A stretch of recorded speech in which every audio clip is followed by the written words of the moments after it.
আমার ঘরে আজকে গণপতি বাপ্পার পুজো। আজকে না, সরি, 7 তারিখে পুজো। তার জন্য আমরা 5 তারিখে ঠাকুর আনতে চলে এসেছি। কি সুন্দর কুমোরটুলি বাগবাজার কুমোরটুলিতে আমরা গণপতি বাপ্পাকে নিতে চলে এসেছি। কি সুন্দর দেখেছো? উফ, এখানে ঢুকলে কত রকমের ঠাকুর আর কত রকমের তার সাজসজ্জা দেখেই মনটা ভরে যায়।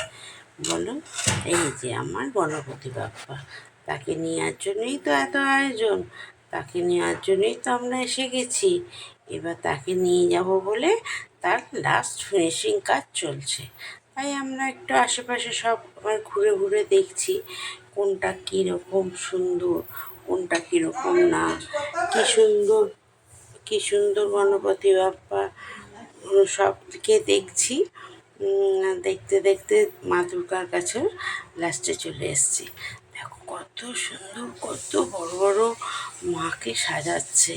মারও যে আসার সময় হয়ে গেছে, মাকেও তো সাজাতে হবে। তার জন্য এইটা এইটা এই গণপতি বাপ্পাকে সবাই নিয়ে যাওয়ার পর হয়তো মাকে সব সাজানোর জন্য তৈরি হবে। দেখেছো কি সুন্দর সব সাজিয়েছে, কি অদ্ভুত। এটা হলো শিব গণেশ, আর নানান রকমের বানিয়েছে।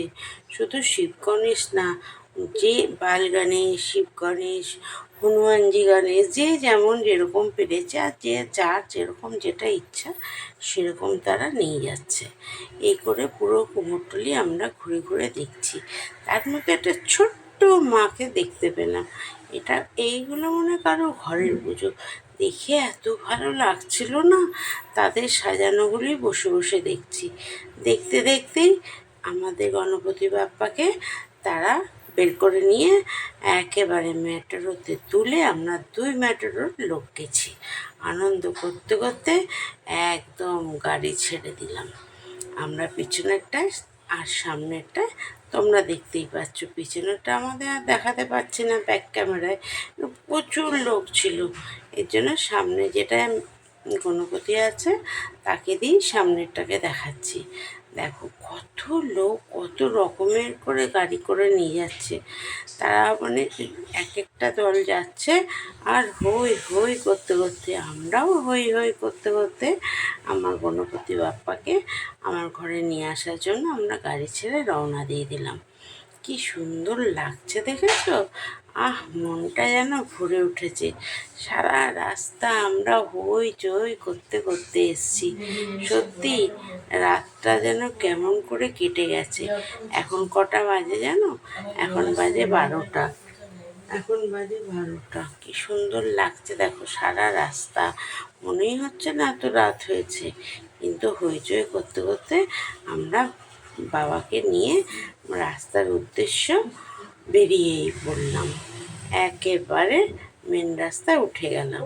আগে আর একটা যাচ্ছে, পরপর আমাদেরটা যাচ্ছে, তারপরে আমরা। এইভাবে নিয়ে রাস্তায় হই চই, মনে হচ্ছে যেন সত্যি ঘরের পুজো এটাকেই মনে হয় বলে। তবে আমার মেয়ে এই পুজোটা করে ঠিকই, কিন্তু আমার ফ্ল্যাটের আশেপাশেরা পুরো এই পুজোটাকে তাদের নিজের বাড়ির পুজো মনে করে। তারা না থাকলে আবার আমার পুজোটাও নামতো না। এত বড় গণপতি বাপ্পাকে যে নিয়ে আসবো, তাদের বলটাও তো বল। তারা যদি এইটাকে না আমার ঘরে সুন্দর করে সাজিয়ে দিত, তাহলে কি আমার পুজোটাও হতো এত সুন্দর করে? তো তাদের কথাও বলা বাহুল্য, তারাও যথেষ্ট আমাদেরকে সেই রকমই আমাদের পাশে এসে দাঁড়ায়। তো এইভাবে আমার গণপতি বাপ্পাকেও আমরা তার জায়গা মতন তুলে দেওয়ার চেষ্টা করছি। সবাই মিলে এসছে, হই চই, কী যে মজা লাগছিল। রাত্রিবেলা একটা মনেই হচ্ছিল না। কি সুন্দরভাবে তুলে দেওয়ার ব্যবস্থা করলাম, আর সেটা সবাই মিলে তুলেও দিলাম। দেখেছো কত ভালো লাগছে? তোমরা কিন্তু বলবেই অবশ্যই যে তার সাজসজ্জা আর তার আশেপাশে ফুলের সজ্জা সব কেমন লাগছে। তোমরা যদি না বলো তাহলে আমি কি করে বলবো বলো, বুঝবো বলো যে তোমাদের কেমন আমারটা লাগে। এই দেখো ঠিক জায়গা মতন সবাই পৌঁছে দিয়েছে, বসিয়ে দিয়েছে। আবার আগামী পর্ব দেখার জন্য টাটা।